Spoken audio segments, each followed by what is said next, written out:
A few days ago, I noticed a friend who lives in my neighborhood who was carrying something unusual in his backpack. No, no, no. Not books, not snacks, not any of your predictable answers, weird as it may sound. But what I saw was some pills stacked in a box. One for focus, one for stress, one for sleep, and one for anxiety before exams. And the strangest part, he did not find it strange, and his parents also knew about this. This thing has quietly become normal, the it thing, as they say. Students now track calories, productivity, screen time, water intake, but ironically, still feels exhausted all the time. One night, when we were studying for an exam, this student looked at the pile of pills and said something that stayed with me. If my body needs this much help at 17, what would adulthood look like? This question becomes more unsettling when you realize this. At the exact time when the students are struggling to manage their health, science is learning how to redesign human biology itself, and that changes everything. We are entering into an era where scientists are editing genes by using crisp gene editing.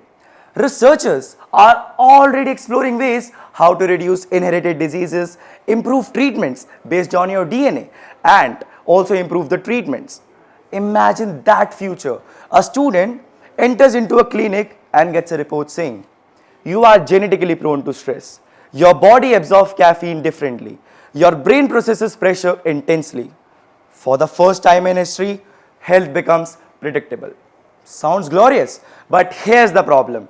Even if science learns how to engineer healthier humans, who is teaching humans how to live healthier in the first place?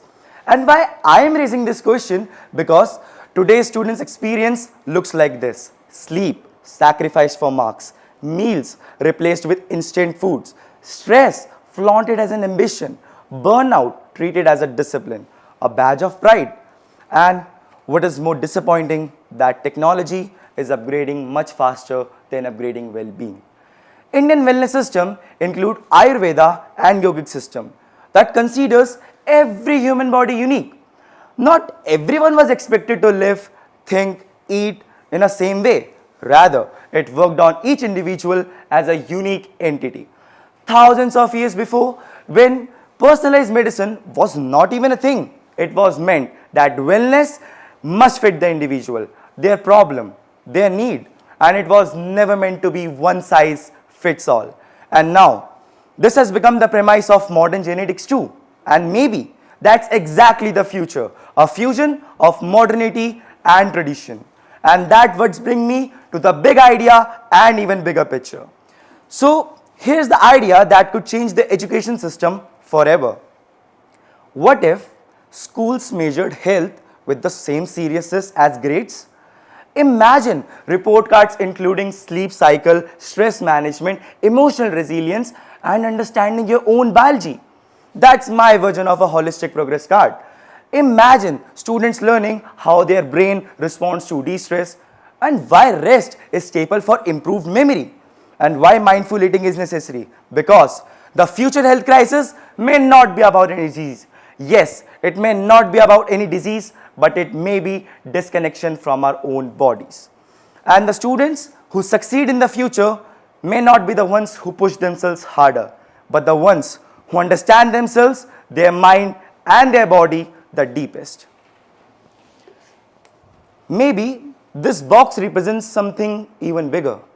A generation trying to chemically organize a life that has lost its state of homeostasis.